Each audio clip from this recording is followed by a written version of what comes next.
Hello guys, it's RagingRaptor here, and today I want to give you a brief update about the upcoming Tier 8 Japanese premium medium tank, the STA2. So basically, let's start from the looking. Well, yes, it's an STA1, but just with a 2 behind it.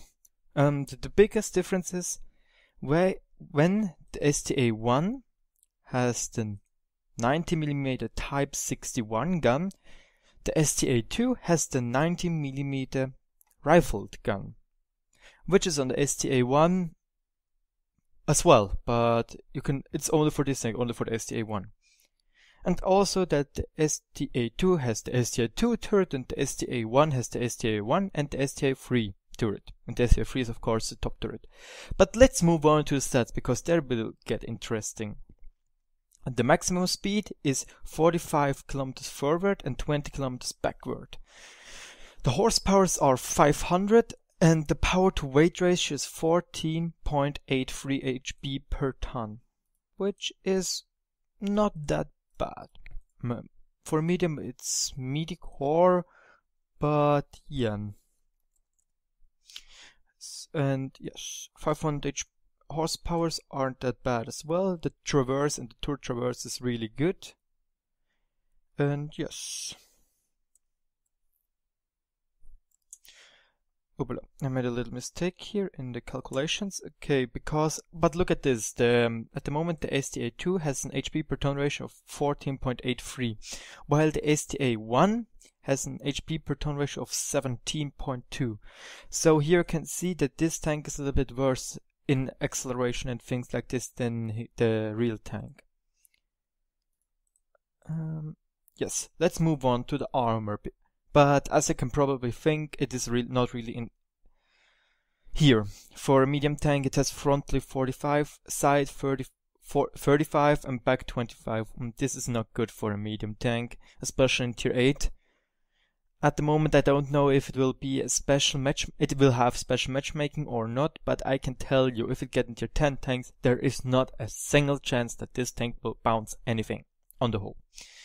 The turret with 70-60-35 can probably bounce something, but this will be more or less the troll bounces, which are just RNG wanted to fuck you. But yes, now let's go to the gun, because as I said, it's special about this tank. It is the 90mm rifled gun, the same like the STA1 can have, but with some special, what should I say, special upgrades? Because it is a whole lot better than the the STA1's 90mm rifled gun. The penetration is the same. The damage is the same as well, but the round of fire is much better. Because the normal one, the normal 90mm rifle gun is 7.32 rounds per minute, and this was 8.4 rounds per minute. Yes, this is a lot of an improvement. And yes, with this round of fire, and the aim time, which is also better, 2.2 seconds compared to the 2.3, I think you will get that this tank is a little bit better. I just managed again to flip out my mouse, excuse me. The damage per minute is 2028, which is for tier 8 medium, I think okay-ish. Could be better, could be worse. Decoration with 0.37 isn't that good as well. The depression with -10 is very good, and +13, okay, this is not that good, but the -10 is really good. I like such things. And the ammo, yes, with 50, this is good for spamming. The free range 380 is midi-core as well for a tier 8 medium tank, and the radio range is not important. But let's go back to the gun. At the moment, I will think that it will get a special matchmaking because of 85.9mm of penetration, you will have troubles to penetrate tier 10 tanks.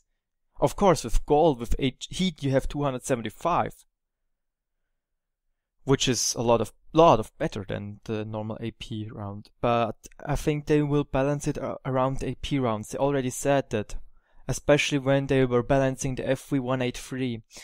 And later on they had to say, yes, we need to look that this tank is OP with a hash.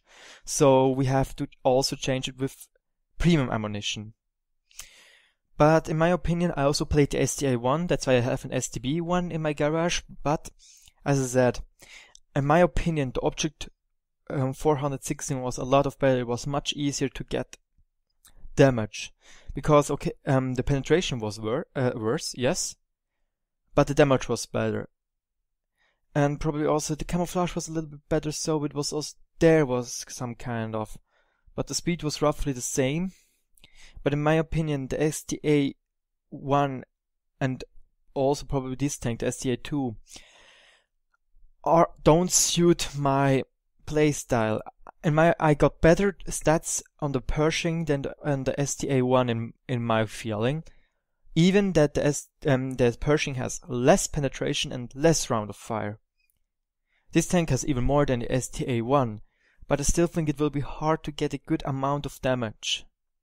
Especially when you will probably get in tier 10 tank battles. But yes, at the moment, my thoughts and my summary is this tank will be a capable tier 8 fighter. In tier 9 it will struggle. In tier 10, gold only. The DPM is not that bad, but I don't know if he can bring the DPM to the tanks. As well that the hit points are only 2400 doesn't make it better.